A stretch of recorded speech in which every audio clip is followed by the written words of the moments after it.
your host.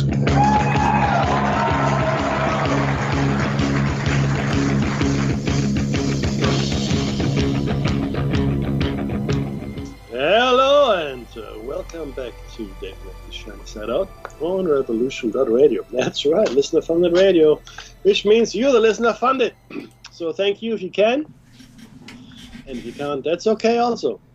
But if you can't, then please go ahead and tell people about the station. That would be really good.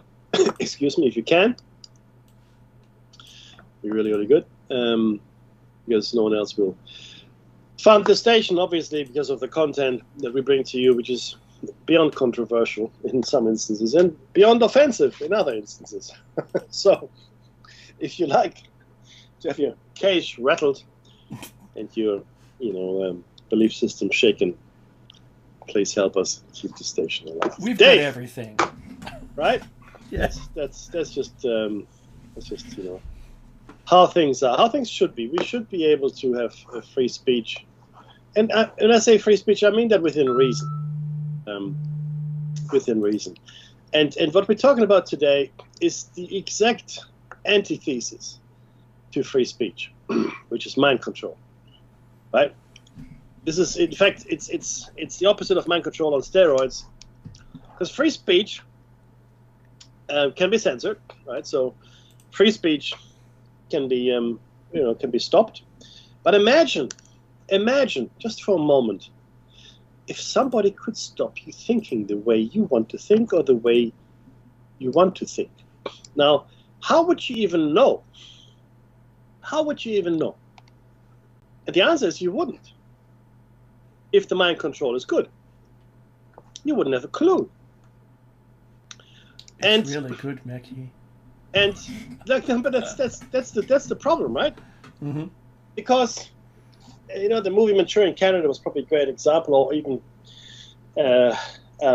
Conspiracy Theory with Mel Gibson, where people are programmed to react to code words or trigger words, and that technology, that's real. That's actually stuff that has worked in the past. We have used it, and it's really quite amazing that way, right? I mean, there's a certain level of mind control that is being applied to people that commit, suicide bombings and such, right? Because no normal person wants to do that, right? But if you're so desperate and you promise all these things and then your family is taken care of, your mind about the most or the strongest prerogative we have, Dave, is survival. We want to survive at any cost. Right? That's by far the strong. I mean, if you will fight for your life as best as you can. We can make the decision not to. I mean, there might be extraordinary circumstances, where we choose to the greater good or we choose to sacrifice ourselves or whatever, sure. But other than that, it's the strongest instinct we have. And mind control, of course, can completely switch that off and turn it to something else. It's really quite interesting. And when I say mind control, it also applies to the Japanese kamikaze pilots. Their whole culture was designed to make them into the perfect self-sacrificing machines, right? In Japanese, the language Japanese, apparently there's no word for retreat. It doesn't exist. So surrender to the Japanese is unthinkable, and in fact shameful to the point that you kill yourself, right? You commit seppuku. Anyway. Mind control, very poignant at the moment, because what we're seeing in certain parts of the world, to me, smacks of mind control, and it's really terrifying when you think who is being mind controlled as well. But tell you what, Dave, why don't you start us off? And I think we were here. We're at Montauk Project. That's what I thought. Yeah, perfect. All right. The Montauk Project is an alleged, it's not really that alleged, series of secret United States government projects conducted at Camp Hero or Montauk Air Force Station on Montauk, Long Island, for the purposes of developing psychological warfare techniques and exotic research, including time travel. Jacques Vallée, describes allegations of the Montauk Project as an outgrowth of stories about the Philadelphia experiment. The history of Montauk Project story is closely associated with and often believed to originate in the Montauk Project series of books by Preston Nichols and Peter Moon. The origin. Conspiracy theories about the Montauk Project have circulated since the early 1980s. According to UFO researcher Jacques Vallée, the Montauk experiment stories seem to have originated with the account of Preston Nichols, who claimed to have recovered repressed memories of his own involvement. American Preston B. Nichols, born May 24th, 1946, in Long Island, New York, claims to have degrees in parapsychology, psychology, and electrical engineering. He authored a series of books known as the Montauk Project series, along with Peter Moon, the primary topic of which is alleged activities at Montauk. These center on topics including United States government military experiments in fields such as time travel, teleportation, mind control, contact with alien life, and staging faked Apollo moon landings, framed as developments which followed a successful 1943 Philadelphia experiment.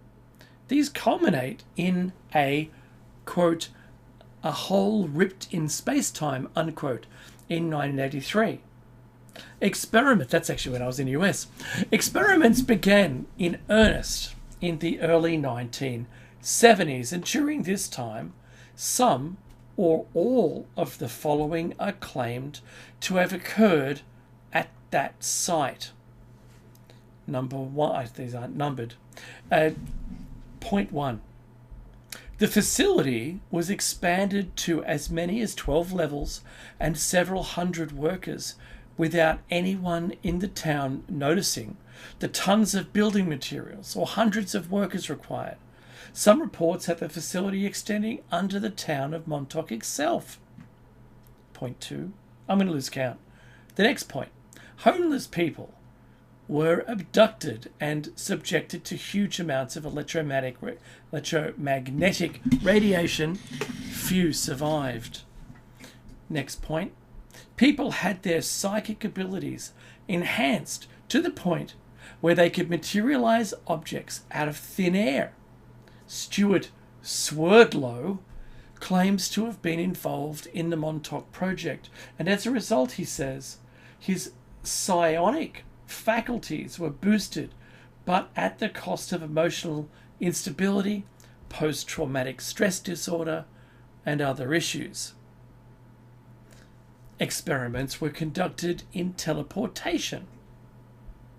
A porthole in time was created which allowed researchers to travel anywhere in time or space. This was developed into a stable time tunnel. Contact was made with alien extraterrestrials through the time tunnel, and technology was exchanged with them, which enhanced the project. This allowed broader access to hyperspace. An alien monster travelled through the time tunnel, destroyed equipment, and devoured researchers. The tunnel was shut down, and the creature destroyed. Mind control experiments were conducted, and runaway boys were abducted and brought out to the base, where they underwent excruciating periods of both physical and mental torture in order to break their minds. Then their minds were reprogrammed. Many were supposedly killed during the process and buried on the site. On or about August 12th, 1983, the time travel project at Camp Hero interlocked in hyperspace with the original Rainbow Project back in 1943. The USS Eldridge was drawn into hyperspace and trapped there. 2 men Al Bielek and Duncan Cameron both claimed to have leapt from the deck of the Eldridge while it was in hyperspace and ended up after a period of severe disorientation at Camp Hero in the year 1983, some 40 years later. Here, they claim to have met John von Neumann, a famous physicist and mathematician, even though he was known to have died in 1957. Von Neumann had supposedly worked on the original Philadelphia experiment, but the US Navy denies this. Staff from the Camp Hero site travelled with 1L to the USS Eldridge and shut down the generators, causing the ship to return to Philadelphia Naval Yard in 1943 and causing the time channel to collapse. Metahumans and experiments in special serums to create such individuals were tested there. Metahumans, or I think not Manchurian candidates, super soldiers or whatever. I'm adding that in, it's not in the text. After the experiments were completed or the destruction of the facility, depending on which story you read, the facility was closed for good. All the staff were brainwashed, shot, or sworn to absolute secrecy, and all records destroyed. Well, not all of them. According to some stories, researchers continues at the site to this day with enhanced security. I've actually seen some footage of people go there to the site, and there's no car park, no cars, nothing. It's boarded up, and some of the doors are forced open, and they go for a little journey underground. So it wouldn't be operating too heavily if that were the case. No. Again, unless it's really deep underground. It could be in another site that links there. Yeah. I know that it would have been distributed significantly, and a lot of time has passed, and a lot of things could have been built. But two things. One, this might sound familiar if you are a fan of Stranger Things, the TV show. Mm-hmm. Yes, you're correct. Montauk was the inspiration in large part for that. And it's almost... I mean, if you've got Montauk as inspiration, you don't really have to write too much. You just take from the lore, and you've got a pretty successful... Yeah, same. Absolutely, Stargate. Mm-hmm. I mean, there are a lot of science fiction shows that were inspired over the years, and I think there was a deliberate... Sorry? Do you remember the 70s TV show, The Time Tunnel? Oh, of course. Absolutely. In fact, that's where they sent 60s, agents right? in to do things intentionally. Yeah, completely.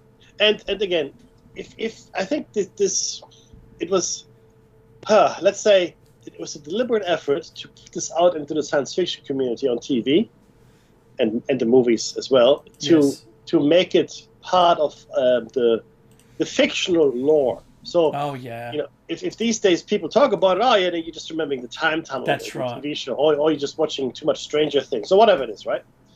So there was a deliberate effort to disseminate the information into the population and just make it a fantasy kind of thing, right?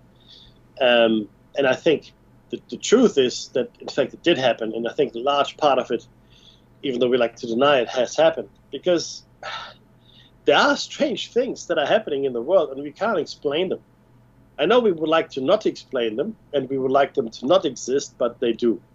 They do exist, and then, much to our chagrin, both Dave and I have experienced what would be termed by others as supernatural events, things that make no sense in the world that we were taught in school.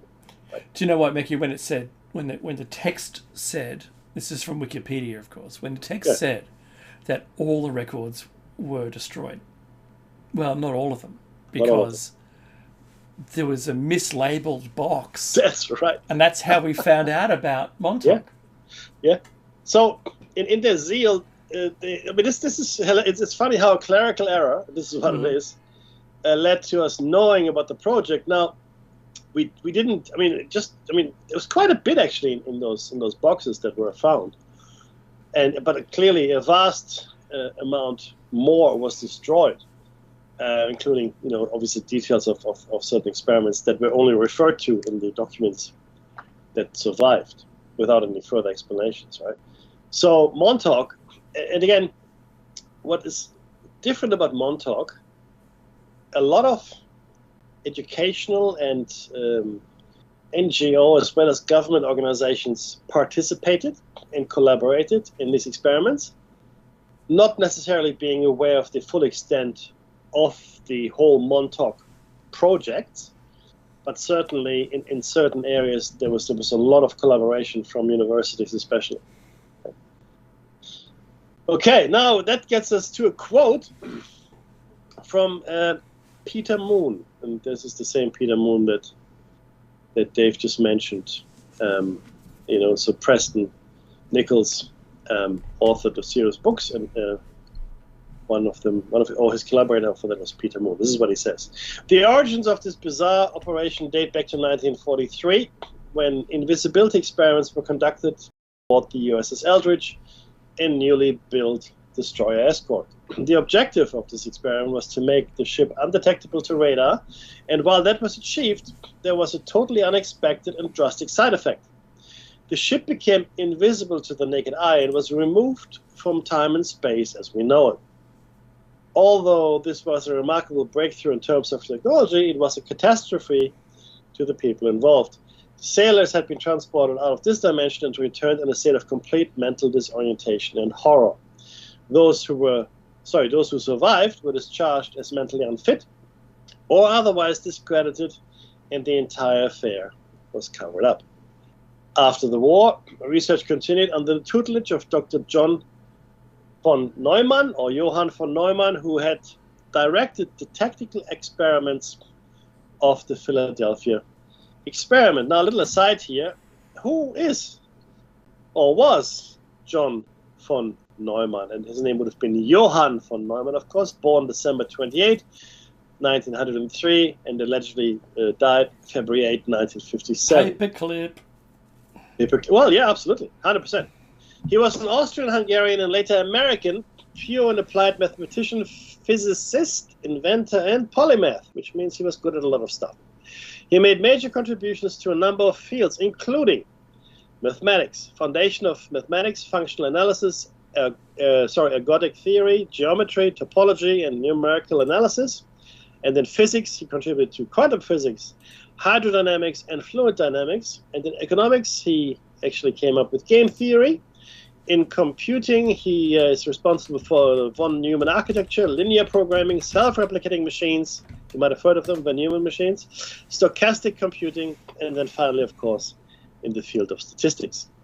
He was a pioneer of the application of operator theory to quantum mechanics in the development of function analysis, the principal member of the Manhattan Project, and the Institute for Advanced Study in Princeton, is one of the few originally appointed, and a key figure in the development of game theory and the concepts of cellular automata, the universal constructor, and the digital computer. His new orders were to find out what made the mind of a man tick and why people could not be subjected to interdimensional phenomena without disaster. A massive human factor study was begun at Brookhaven National Laboratories in Long Island, New York, that is. Brookhaven Labs got its start after World War II as the first major atomic research facility in the world. Prior to the war, the immediate area had served as the headquarters for the largest contingent of Nazis in the United States. They were known as the Bund. John von Neumann, its pronunciation, was a logical choice to head up this new project at Brookhaven. Not only was he the inventor of the modern computer and a mathematical genius in his own right, he was able to draw on the enormous resources of the military-industrial complex. These included the vast database of Nazi psychological research acquired by the Allies after World War II. It was against this background that von Neumann attempted to couple computer technology with sophisticated radio equipment in an attempt to link people's mind with machines. Him and Musk should have got together. in a time travel. Yeah. Absolutely. Over time, his efforts were quite successful. After years of empirical experimentation, human thoughts could eventually be received by esoteric crystal radio receivers and relayed into a computer which could store the thoughts in terms of information bits. This thought pattern could in turn be displayed on a computer screen and printed out on a piece of paper. These principles were developed and the techniques were enhanced until a virtual mind-reading machine was constructed. At the same time, technology was developed so that a psychic could think a thought which could be transmitted out a computer and potentially affect the mind of another human being. Now, we talked about that during our telly show, how they made a mechanical version or a computer version, but still we believe that humans have that ability anyway. Correct. Ultimately... It's just the artificial telepathy that's the problem here. And in fact, if you want to know more about this psionics, etc., you should listen to Solaris's research on this. Psychotronic research. Yeah, 100%. right. It's really quite. She was affected by it herself, so yeah. It's really interesting, and it's a corruption of the natural gift of telepathy, in our opinion. Sorry, go ahead, Mike. Yeah, it's like war driving. Yeah. It's, it's terrible. Ultimately, the Montauk Project obtained a superior understanding of how the mind functions and achieved a sinister potential mind control. A full report was made to Congress, who in turn ordered the project to be disbanded, at least in part, for fear of having their own minds controlled. Private concerns that helped develop the project did not follow the dictate of Congress and sought out to seduce the military with the idea that this technology could be used in warfare to control enemy minds. A secret group with deep financial resources and some sort of military tie decided they would establish a new research facility at Camp Hero, a derelict Air Force station at Montauk Point, New York. This locale was chosen because it housed a huge SAGE radar antenna that emitted a frequency of approximately 400 to 424 megahertz, 425 megahertz. Coincidentally, the same band used to enter the consciousness of the human mind. In the late 60s, the reactivation of Camp Hero began, despite no funding from the military. By 1972, the Montauk Project was fully underway with massive mind control experimentation being undertaken upon humans, animals, and other forms of consciousness that were deemed to exist. Mekki. Over the years, the Montauk researchers perfected their mind control techniques and continued to delve further into the far reaches of human potential. By developing the psychic abilities of different personnel, it eventually got to the point where a psychic's thoughts could be amplified with hardware, that's where we're talking about the psychotronic stuff, and illusions could be manifested both subjectively and objectively. This included the virtual creation of matter. Once it was discovered that the psychic could manifest matter, it was observed that the manifestation could appear at different times, depending upon what the psychic was thinking. Thus, what would happen if a psychic's thoughts of a book, but thoughts of it appearing yesterday? So what if it, so could he go back in time, really? Is this what's happening here? It was this line of thinking and experimentation which led to the idea that one could bend time itself. After years of empirical research, time portals were opened with massive and outrageous experiments being conducted. The Montauk Project eventually came to a bizarre climax, with the time vortex being opened back to 1943 and the original Philadelphia experiment. Now, to be clear, quantum physics has shown that time travel is absolutely possible, right? And physics doesn't really care which way time flows either. So it's not at all far-fetched to assume that this is possible. In fact, I want to go as far as say, since we are inhabiting a multiverse, anything that you can think of as possible, right? And what we do with it is entirely up to us. But it also means, if quantum physics is right, that we control the world. And if your mind is controlled by someone else, then they control your world and the way it manifests for you. And why don't you tell us about... I'll keep going. Okay. CIA mind control program, which was verified by the Church Committee. Largely in response to alleged Soviet, Chinese, and North Korean use of mind control techniques on U.S. prisoners of war in Korea, the Central Intelligence Agency created its own secret mind control program in the 1950s. The CIA wanted to experiment with similar methods on their own captives. Forensic psychologist Dick Anthony concluded that the CIA had invented the concept of brainwashing as a propaganda strategy to undercut communist claims that American POWs in Korean communist camps had voluntarily expressed sympathy for communism. He argued that the books of Edward Hunter, whom he identified as a secret CIA psychological warfare specialist, passing as a journalist, pushed the CIA brainwashing theory into the general public. Succumbing to their own propaganda, for 20 years, starting in the early 1950s, the CIA and the Defense Department conducted secret research, notably including Project MKUltra, in an attempt to develop practical brainwashing techniques. The results are unknown. Project MKUltra, sometimes referred to as the CIA's mind control program, MKUltra was the code name given to an illegal and clandestine program of experiments on human beings made by the CIA, the Intelligence Service of the United States of America. The nature of the research included these specific problems. Can we create, by post-hypnotic control, an action contrary to an individual's basic moral principles?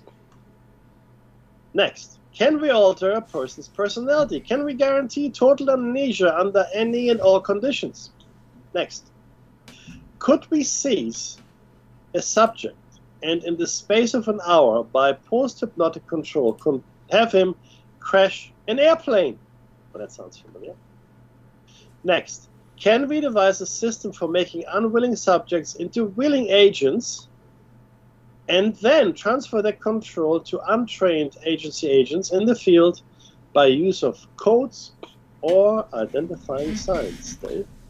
Platinum Rosebud.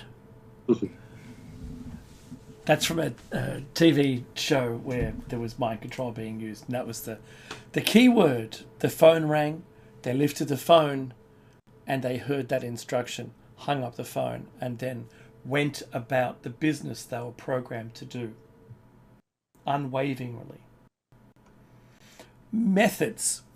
CIA documents suggest that chemical, biological, and radiological means were investigated for the purpose of mind control as part of MKUltra. A secret memorandum granted MKUltra director up to 6% of the CIA research budget in fiscal year 1953 without oversight or accounting.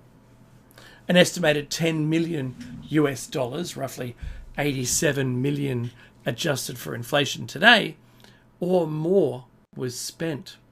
Experiments on humans were intended to identify and develop drugs and procedures to be used in interrogations and torture in order to weaken the individual to force confessions through mind control. Organised through the Scientific Intelligence Division, SID, of the Central Intelligence Agency, CIA, the project coordinated with the Special Operations Division of the US Army's Chemical Corps. The program began in the early 1950s, was officially sanctioned in 1953, was reduced in scope in 1964, further curtailed in 1967, that was a good year, and officially halted in 1973.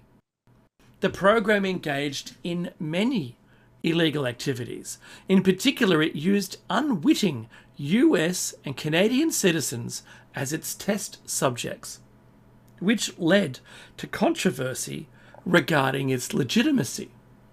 MKUltra used numerous methodologies to manipulate people's mental states and alter brain functions, including surreptitious administration of drugs, especially LSD and other chemicals, hypnosis, the sensory deprivation, isolation, verbal and sexual abuse, and as well as various forms of torture.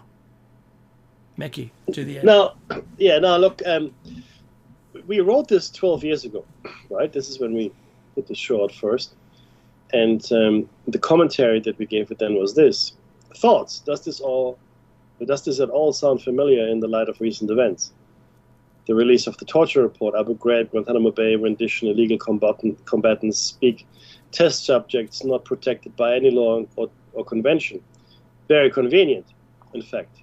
Right? So again, 12 years ago is when we learned about the prisoner abuse at Abu Ghraib, Guantanamo Bay, etc. Right? And clearly, when you think of that in this context, it makes a lot more sense. Right? Rather than mindless violence and terror for terror's sake, this was then, I guess, a channeled effort into furthering mind control studies, in many ways. All right. We are heading into the tinfoil hat zone, Dave. Do you remember what we used to say?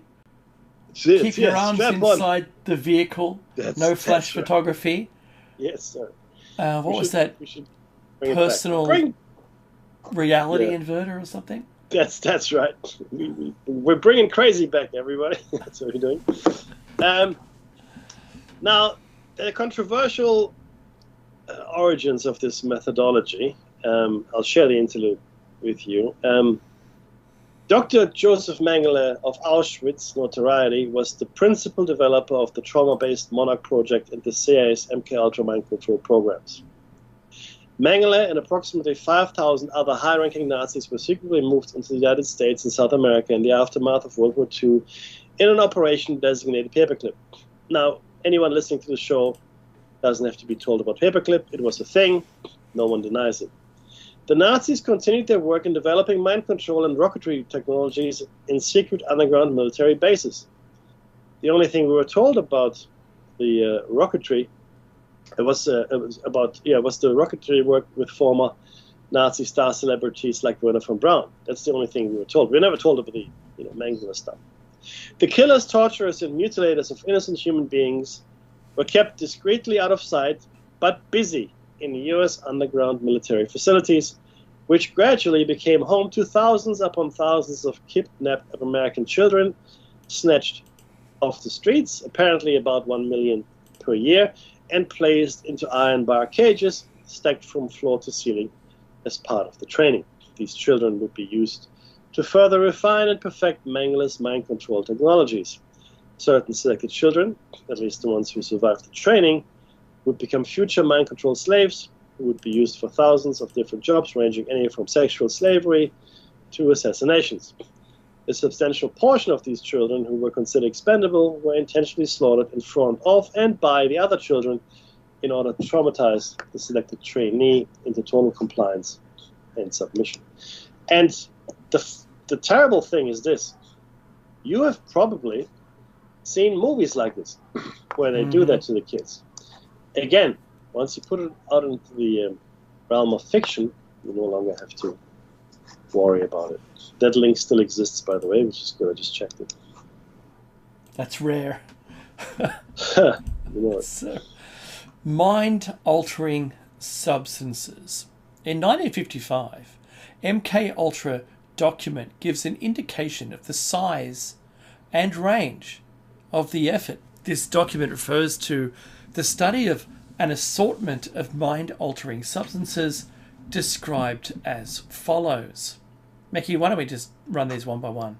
I'll do one, you do one. Sure. Substances which will promote illogical thinking and impulsiveness to the point where the recipient would be discredited in public. Substances which increase the efficiency of mentation and perception. Materials which will cause the victim to age faster, slower in maturity. Materials which will promote the intoxicating effect of alcohol. Materials which will produce the signs and symptoms of recognized diseases in a reversible way so that they may be used for malingering, etc. Malingering. Materials which will cause temporary or permanent brain damage and loss of memory. Oh, Biden, I remember you.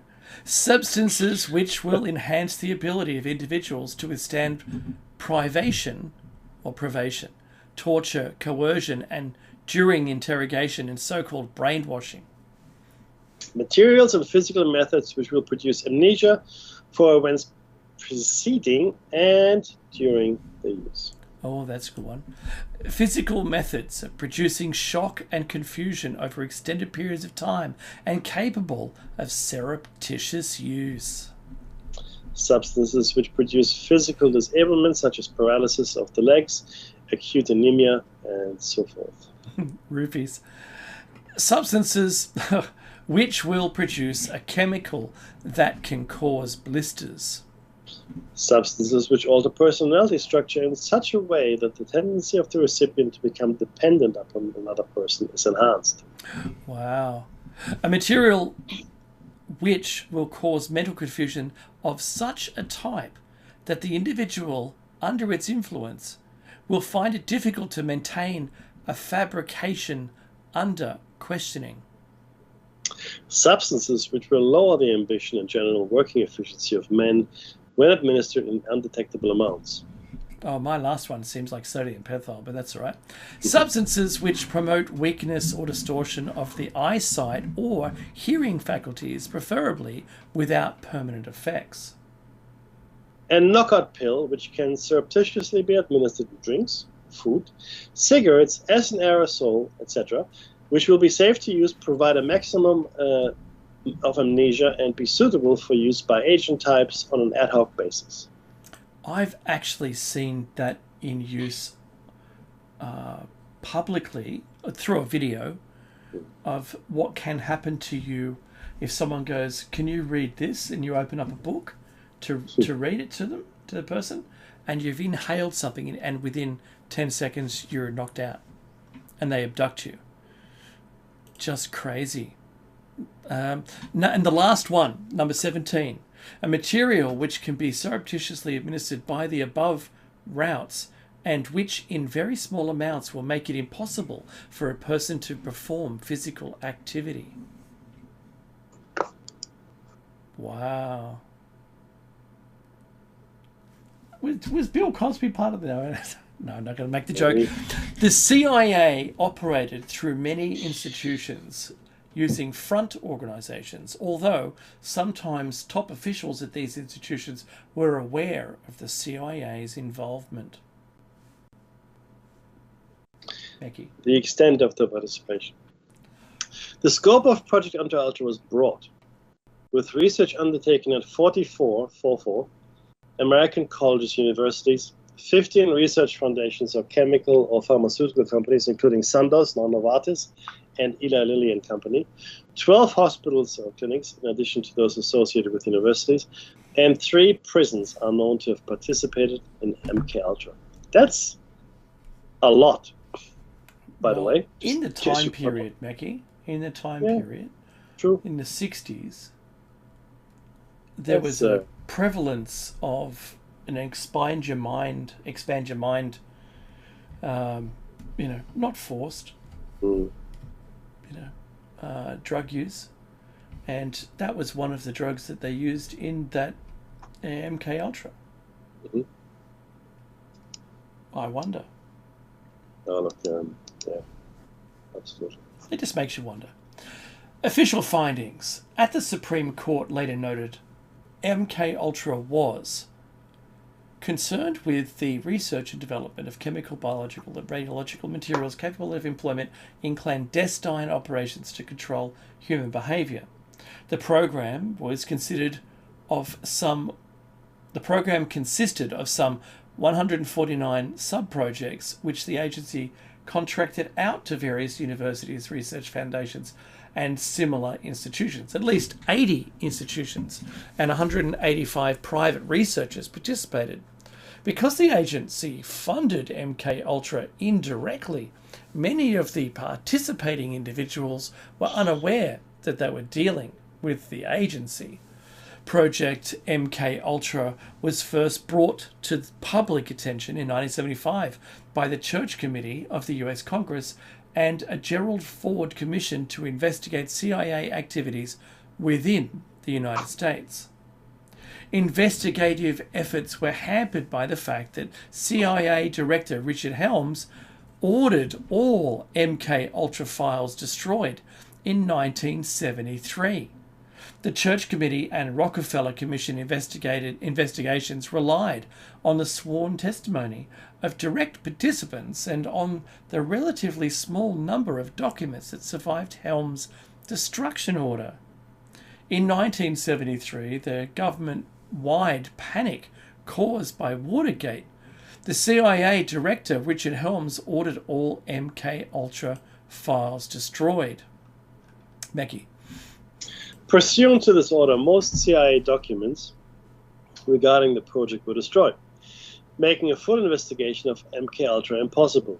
A cache of some 20,000 documents survived Helms' purge, as they had been incorrectly stored in a financial records building and were discovered following a FOIA, Freedom of Information Act request in 1977. These documents were fully investigated during the Senate hearings of 1977. So 20,000 seems like a lot, right? Mm-hmm. But this is just a small drop in the ocean compared to all the documents that were destroyed prior to this. In December 1974, the New York Times alleged that the CIA had conducted illegal domestic activities, including experiments on U.S. citizens during the 1960s. That report prompted investigations by the U.S. Congress in the form of the Church Committee and by a presidential commission known as the Rockefeller Commission that looked into domestic activities of the CIA, the FBI, and intelligence-related agencies of the military. In the summer of 1975, Congressional Church Committee reports and the Presidential Rockefeller Commission report revealed to the public for the first time that the CIA and the Department of Defense had conducted experiments on both unwitting and cognizant human subjects as part of an extensive program to influence and control human behavior through the use of psychoactive drugs such as LSD and mescaline, and other chemical, biological, and psychological means. They also revealed that at least one subject had died after administration of LSD. Much of what the Church Committee and the Rockefeller Commission learned about MKUltra was contained in a report prepared by the Inspector General Office in 1963 that had survived the destruction of records ordered in 1973. However, it contained little detail. Sidney Gottlieb, who had retired from the CIA 2 years previously, was interviewed by the committee, but claimed to have very little recollection of the activities of MKUltra. I remember nothing! The Congressional Committee investigating the CIA research, chaired by Senator Frank Church, hence the Church Committee, concluded that prior consent was obviously not obtained from any of the subjects. The committee noted that the experiments sponsored by these researchers call into question the decision by the agencies not to fix guidelines for the experiments. Mm-hmm. Following the recommendations of the Church Committee, President Gerald Ford in 1976 issued the first executive order on intelligence activities, which, among other things, prohibited experimentation with drugs on human subjects except with the informed consent, in writing and witnessed by a disinterested party, of each such human subject, and in accordance with the guidelines issued by the National Commission. Dave? Subsequent orders by Presidents Carter and Reagan expanded the directive to apply to any human experimentation. In 1977, during a hearing held by the Senate Select Committee on Intelligence, to look further into MKUltra, Admiral Stansfield Turner, then Director of Central Intelligence, revealed that the CIA had found a set of records consisting of about 20,000 pages that had survived the 1973 destruction orders because they had been stored at a record center not usually used for such documents. These files dealt with the financing of MK Ultra projects and contained few project details. However, much more was learned from them than from the Inspector General's 1963 report, some 6 years earlier. On the Senate floor in 1977, Senator Ted Kennedy said, "The deputy director of the CIA revealed that over 30 universities and institutions were involved in an extensive testing and experimentation program, which included covert drug tests on unwitting citizens at all social levels, high and low, Native Americans and foreign. Several of these tests involved the administration of LSD to unwitting subjects in social situations. At least one death, that of Dr. Olson, resulted from these activities. The agency itself acknowledged that these tests made little scientific sense. The agents doing the monitoring were not qualified scientific observers." In July 2001, some surviving information regarding MK Ultra was officially declassified. And I'm just showing the document itself. Oh, good. Yeah, there's some stats there, photo stats. Yeah, that's right. There's a site that's gone now, and at the site is the blackvault.com, and the site is now gone even in the Wayback Machine, just to let everybody know. Oh, wow, it's been cleansed. Gone. Wow. Gone! Very much gone. Yes. Which brings us to a controversial case study, that of Bryce Taylor. Bryce Taylor. Okay,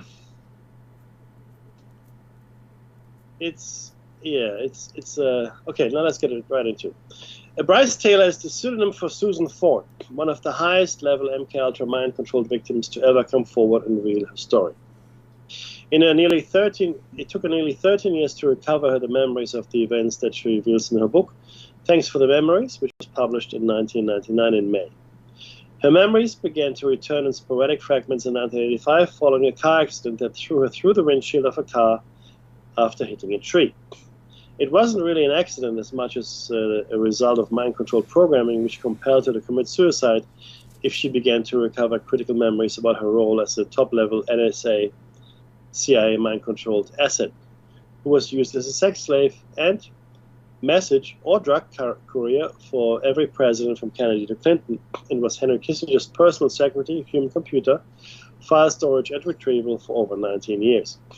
Her owner handler was comedian Bob Hope, and she was loaned out to many famous and well-known entertainment personalities in order to oblige them to be beholden to or manipulated by Hope and his Illuminati confederates, so they could be used as worker bees to help in usher in the New World Order. Her book is probably the most revealing account to date of well-known national personalities in both politics and the entertainment industry who are involved in the handling, programming, control, manipulation, and abuse of Illuminati government-created human robots like Bryce or other well-known celebrity mind-control victims such as Barbara Streisand and Barbara Mandrell. Thanks for the Memories and the two co-authored Illuminati formula books of Cisco Wheeler and Fritz Springmeier are important and revealing books on the subject of Illuminati mind control and should be read by everyone interested in the subject of mind control. Indeed. Are we going to keep going?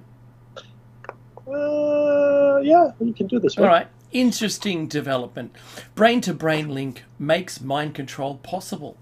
Humans, this is from 2014 by Kelly Dickerson. Humans could be much more efficient communicators if they could bypass language altogether and directly transmit thoughts, ideas, and instructions from one brain to another. Scientists have demonstrated that instant brain-to-brain communication could become a reality with the help of computers. In recent experiments, researchers from the University of Washington showed that they could send one person's thoughts through a computer to control the hand motion of a person sitting half a mile or 0.8 kilometers away. The team first demonstrated this brain-to-brain connection was possible back in August of 2013, but now the researchers have put the technology through more rigorous testing and are close to making it usable in real-world scenarios, they said. To make the mind meld possible, Star Trek term, one person is hooked up to an electroencephalography cap, which is covered in sensors that pick up brain signals and send them to a computer. The computer decodes the signals and sends them as electric pulses to the second person, who is wearing a cloth swim cap with a transcranial magnetic stimulation coil on top. The coil is placed near the area of the brain that controls hand motion. The first person thinks about moving his or her hand, and that brain signal is transferred to the second person, triggering a twitchy hand movement.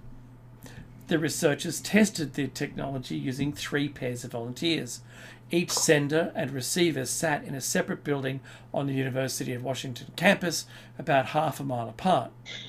The sender sat in front of a simple computer game wearing the let's call it EEG cap. The game featured a city under siege by pirate ship, and the senders were instructed to defend the city by firing a cannon. However, they were not allowed to touch any of the game's controls and could only defend the city by thinking about firing the cannon. In a separate building, the receiver sat in a room with his or her right hand poised over the touchpad that controlled the cannon. If the brain-to-brain technology was successful, then the receiver's hand would twitch and tap the touchpad. Not every sender and receiver pair was equally successful. The researchers found that the accuracy varied from 25% to 83%. Total mind control, in which a sender controls the receiver like a marionette puppet, will not be possible anytime soon, the researchers said. But the team does plan to start working on a more sophisticated interface that can decode and send more complex brain signals. They hope to eventually transmit concepts and thoughts which could someday facilitate instant transfer of knowledge from one, say, teacher to student. Imagine someone who's a brilliant scientist, but not a brilliant teacher. Complex knowledge is hard to explain. We're limited by language, Chanel Pratt says, a professor of psychology at the University of Washington and co-author of the study, said in a statement. Pratt and her colleagues also hope to adapt the technology to help people stay awake and alert. For example, the brain waves of a sleepy pilot could stimulate his or her co-pilot to become more alert. The study was published November 5th in the journal PLOS One. I think that's as far as we can go today. That's as far as we can go, yes. I just want to say, though, that we have left out some very significant content when it comes to mind control. Well, number one, I'd like to start my car in the morning is one.